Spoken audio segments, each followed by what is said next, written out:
Welcome to simplifying law. നമ്മൾ ഇന്ന് അറസ്റ്റിൻ്റെ final പാർട്ടാണ് നോക്കാൻ പോകുന്നത്.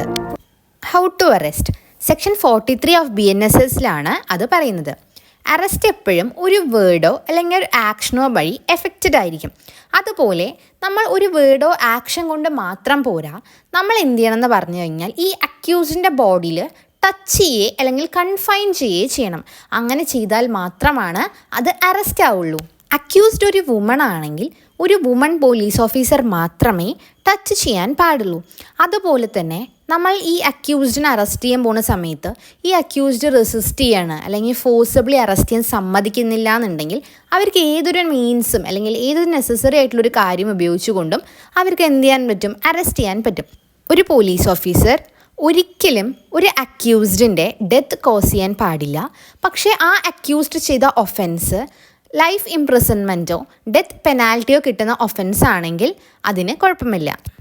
ഒരു വുമൺ അക്യൂസ്ഡ് ആകുന്ന സമയത്ത് ആ വുമണിനെ അറസ്റ്റ് ചെയ്യുന്നത് ആഫ്റ്റർ സൺസെറ്റ് ചെയ്യാനും പാടില്ല, ബിഫോർ സൺറൈസ് ചെയ്യാനും പാടില്ല. ഇനി ചില എക്സെപ്ഷണൽ കേസസ് വരുന്ന സമയത്ത് നമ്മൾ എന്ത് ചെയ്യും, നൈറ്റ് സമയത്ത് അറസ്റ്റ് ചെയ്യും. അങ്ങനെ അറസ്റ്റ് ചെയ്യുന്ന സമയത്ത് ആ വുമൺ പോലീസ് ഓഫീസർ ഒരു റിപ്പോർട്ട് ഉണ്ടാക്കി ജുഡീഷ്യൽ മജിസ്ട്രേറ്റിൻ്റെ പെർമിഷനോട് കൂടി ചെയ്താൽ മാത്രമേ നമുക്ക് അറസ്റ്റ് ചെയ്യാൻ പറ്റുള്ളൂ. ഈ പോലീസ് ഓഫീസർ ഹാൻഡ് കഫ് ചെയ്യും അറസ്റ്റ് ചെയ്യുന്ന സമയത്ത് അല്ലെങ്കിൽ കോടതിയിലേക്ക് കൊണ്ടുവരുന്ന സമയത്ത്. കാരണം ചിലപ്പോൾ അയാളൊരു റിപ്പീറ്റഡ് ഒഫൻഡർ ആയിരിക്കാം, അല്ലെങ്കിൽ എസ്കേപ്പ് ചെയ്യാൻ ശ്രമിച്ച ഒരാളായിരിക്കാം, അല്ലെങ്കിൽ സീരിയസ് ആയിട്ടൊരു ക്രൈം ചെയ്യാൻ ശ്രമിച്ച ഒരാളായിരിക്കാം. നമ്മൾ സീരിയസ് ഒഫൻസേഴ്സ് എന്ന് പറഞ്ഞു, അതിലുള്ള ലിസ്റ്റാണ് ഈ സ്ക്രീനിൽ കൊടുത്തിരിക്കുന്നത്. നമുക്കിനിയൊരു കേസ് ലോ നോക്കാം. അതായത് പ്രൈമ ഫേസി ആയിട്ട് ഒരാളിനെ ഹാൻഡ് കഫ് ചെയ്യുന്നത് ഇൻഹ്യൂമൺ ആണെന്നും അൺറീസണബിൾ ആണെന്നും പറഞ്ഞതാണ്. അവിടെ ഒരു ആർബിട്രറി എന്ന് പറഞ്ഞാൽ ഒരാളെ മാത്രം ഫേവർ ചെയ്തുകൊണ്ട് അങ്ങനെ ചെയ്യുന്ന ഒരു പ്രൊസീജിയർ വരാൻ ചാൻസ് ഉണ്ട് എന്നാണ് ആ കേസിൽ പറഞ്ഞത്. അടുത്തതാണ് പ്രൊസീജിയർ ഓഫ് അറസ്റ്റ്, അതുപോലെ ആ ഓഫീസറിൻ്റെ ഡ്യൂട്ടീസും. സെക്ഷൻ 36 പ്രൊസീജിയർ ഓഫ് അറസ്റ്റ് അല്ലെങ്കിൽ ഡ്യൂട്ടീസ് ഓഫ് ഓഫീസർ എക്സ്പ്ലെയിൻ ചെയ്യുന്നത്.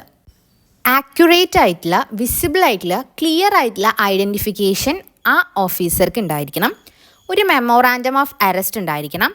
ഒരു വിറ്റ്നസ് എങ്കിലും അറ്റ്ലീസ്റ്റ് അത് സൈൻ ചെയ്തിട്ടുണ്ടാവണം. ഇത് കൗണ്ടർ സൈൻ ചെയ്യുന്നത് അറസ്റ്റ് ചെയ്ത പേഴ്സൺ ആയിരിക്കണം. അടുത്തതാണ് മെഡിക്കൽ എക്സാമിനേഷൻ. സെക്ഷൻ 53 അത് പറയുന്നത്. ഈ മെഡിക്കൽ എക്സാമിനേഷൻ ചെയ്യേണ്ടത് മെഡിക്കൽ ഓഫീസർ ആയിരിക്കണം, സെൻട്രലോ സ്റ്റേറ്റ് ഗവൺമെൻറ്റിൻ്റെ അണ്ടറിൽ സർവീസിലുള്ള ഒരാളായിരിക്കണം. ഇൻ കേസ് അയാളുടെ ആബ്സെൻസ് വരികയാണെങ്കിൽ രജിസ്റ്റേർഡ് ആയിട്ടുള്ളൊരു മെഡിക്കൽ പ്രാക്ടീഷണർ ആയിരിക്കും അത് ചെയ്യുക. ഫീമെയിൽ ആവുന്ന സമയത്ത് സ്റ്റേറ്റ് ഗവൺമെൻറ്റിൻ്റെ അണ്ടറിലോ സെൻട്രൽ ഗവൺമെൻറ്റിൻ്റെ അണ്ടറിലോ ആയിട്ടുള്ള ഒരു വുമൺ മെഡിക്കൽ ഓഫീസർ തന്നെയായിരിക്കണം ചെയ്യേണ്ടത്. ഇൻ ദ ആബ്സെൻസ് വരികയാണെങ്കിൽ ഫീമെയിൽ ആയിട്ടുള്ള രജിസ്റ്റേർഡ് ആയിട്ടുള്ള ഓഫീസർ ആയിരിക്കും അത് ചെയ്യുന്നുണ്ടാവുക. എക്സാമിനേഷന് ശേഷം ഒരു റിപ്പോർട്ട് ഉണ്ടാക്കണം. എത്ര ഇഞ്ചുറീസ് പറ്റി എങ്ങനെയാണെന്നൊക്കെ എഴുതിയതിന് ശേഷം അതിൻ്റെ ഒരു കോപ്പി നമ്മൾ അറസ്റ്റഡ് പേഴ്സണിനും കൂടി കൊടുക്കും. ഇനി ഒരു പ്രൈവറ്റ് പേഴ്സൺ അറസ്റ്റ് ചെയ്യാൻ പറ്റും. ഒരു നോൺ ബെയിലബിളോ കൊഗ്നിസബിൾ ഒഫൻസോ അയാളുടെ പ്രസൻസിൽ നടക്കുകയാണെങ്കിൽ ഒരു പ്രൈവറ്റ് പേഴ്സണെ അറസ്റ്റ് ചെയ്യാൻ പറ്റും. സെക്ഷൻ 40 ഇത് പറയുന്നത്. ഈ നോൺ ബെയിലബിൾ ഒഫൻസും കൊഗ്നിസബിൾ ഒഫൻസും അറിയാത്തവർക്ക് അതിൻ്റെ ലിങ്ക് ഞാൻ ഡിസ്ക്രിപ്ഷനിൽ കൊടുക്കാം. ഇനിയൊരു പ്രൊക്ലെയിംഡ് ആയിട്ടുള്ള ഒഫൻഡർ ആണെങ്കിലും പ്രൈവറ്റ് പേഴ്സണെ അറസ്റ്റ് ചെയ്യും. അതായത് കോർട്ട് കുറ്റക്കാരനാണെന്ന് പറഞ്ഞ ആൾ എസ്കേപ്പ് ആവുകയും അങ്ങനെയൊക്കെ ആയിക്കഴിഞ്ഞാൽ നമുക്ക് എന്ത് ചെയ്യാം, പ്രൈവറ്റ് പേഴ്സണെ അറസ്റ്റ് ചെയ്യാൻ പറ്റും. 6 മണിക്കൂറിനുള്ളിലെങ്കിലും നിയറസ്റ്റ് ആയിട്ടുള്ള പോലീസ് സ്റ്റേഷനിൽ ഈ പ്രൈവറ്റ് പേഴ്സൺ അറസ്റ്റ് ചെയ്ത ആളിനെ അവിടെ ഹാജരാക്കിയിട്ടുണ്ടാവണം.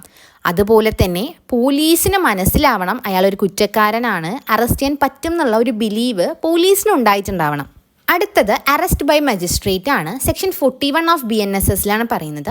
ഏതൊരു ഒഫൻസോ ആയിക്കോട്ടെ മജിസ്ട്രേറ്റിൻ്റെ പ്രസൻസിൽ നടന്നു കഴിഞ്ഞാൽ മജിസ്ട്രേറ്റിന് അറസ്റ്റ് ചെയ്യാനുള്ള റൈറ്റ്സ് ഉണ്ട്. അപ്പോൾ അറസ്റ്റിൻ്റെ ടോപ്പിക്ക് എല്ലാവർക്കും ക്ലിയർ ആയെന്ന് വിശ്വസിക്കുന്നു. അപ്പോൾ അടുത്തൊരു ടോപ്പിക്ക് BNSS അടുത്ത വീഡിയോയിൽ കാണാം. Thank you for joining me. I hope you found it helpful. Don't forget to like and subscribe for more law related contents. Thank you.